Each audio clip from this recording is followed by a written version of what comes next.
Good morning, guys. It's story time with Ash and Sean.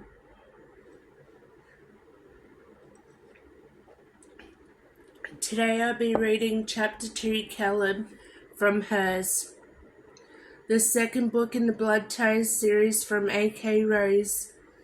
She's an awesome author of dark romance, so if you like dark romance, give her a read.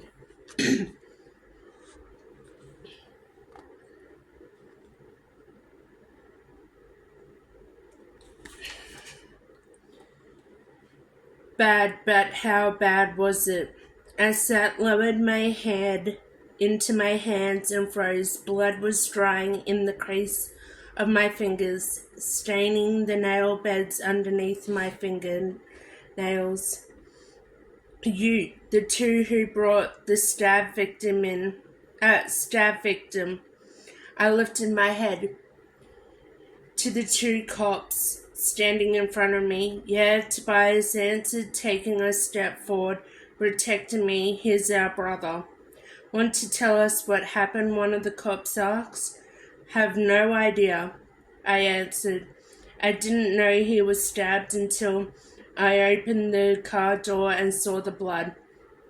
So you have no idea who did this? Neither of us answered for a while. Then I slowly shook my head. But we knew. We'd both seen the blood on our father's shirt. We're going to need a full statement at some stage, the cop said. Handing me his card, I took it, nodding, knowing full well they would wait.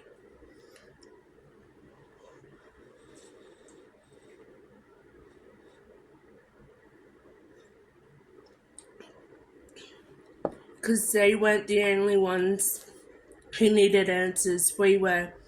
I watched them walk away, going over and over the conversation in my mind. I need you to listen to me. They're taking her somewhere. The Order. Someplace called The Order. The Order. I've heard the name before, but right now I couldn't think. Instead, I sat staring at the blood on my hands while it dried and my brother paced. It always felt like a lifetime. I rose, paced the waiting area, and turned when a young doctor neared. You're Mr. Banks' family, right? Mr. Banks' family, he asked. Yeah, Tobias answered. How is he? God, the doctor looked like a damn kid. We have him in the surgery. That's all they told me. But we have moved him to 4th floor surgical, if you want to wait up there.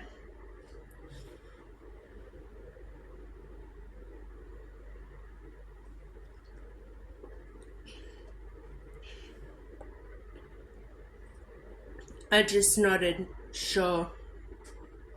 The kid lowered his gaze to my hands. There's a bathroom up there if you want to clean up. I just stared at him until he nervously turned and walked away.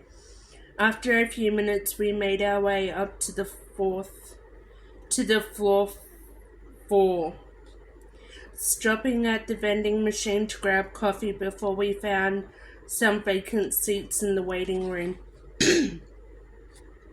I strode to the bathroom, scrubbed my hands 3 times to get most of my brother's blood from my skin, and stared at my reflection in the mirror. What the fuck happened, Nick?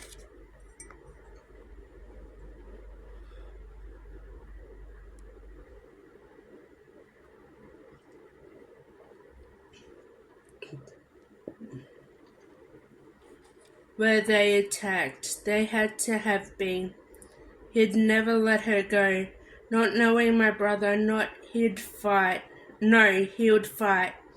And he would keep on fighting. Christ, don't let him die. I lowered my head until the howl of the door hinge invaded and some guy walked in. Sorry, he mumbled, taking one look at me. I didn't respond.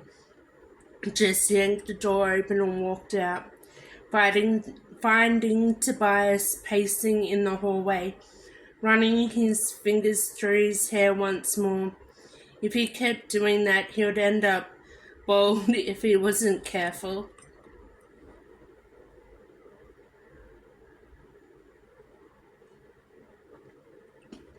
He jerked that savage glare my way. I'm going to fucking kill him. Gonna kill that motherfucker.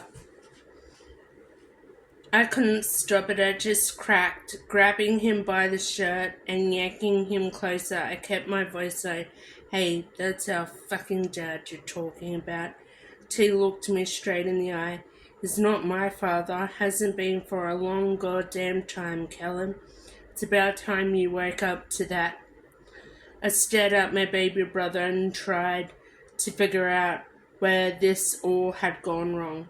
Him, Dad, everything. Tobias had been quick to throw Rife under the bus for all his problems. But the truth was shit had gone south long before she and her mum had moved in. But this was a whole new level of fucked up. What the fuck is that place, see? Caleb looked at me. What the fuck is going on? I realized my hold on his shirt and pulled him close. We may not have seen eye to eye on a lot of the time, but underneath all of that, he was still my brother, and right now he needed me more than ever. I don't know, I answered. But I can bet your fucking life I'm gonna find out. I'm gonna get Rife out of there. And we're going to figure out what the fuck is going on. Just as soon as Nick pulls through, if he pulls through, I push Tobias back, seizing his gaze. He's going to pull through. He has to. I opened my mouth to say the words. But there was nothing, just movement in the corner of my eye. We both turned at the same time, watching the doctor as he pushed through a set of double doors, swiping the cover from his head and the mask from his face, and headed toward us. But he didn't smile or look relieved. He gave a frown, one that made my pulse thud hard in my chest. Oh fuck.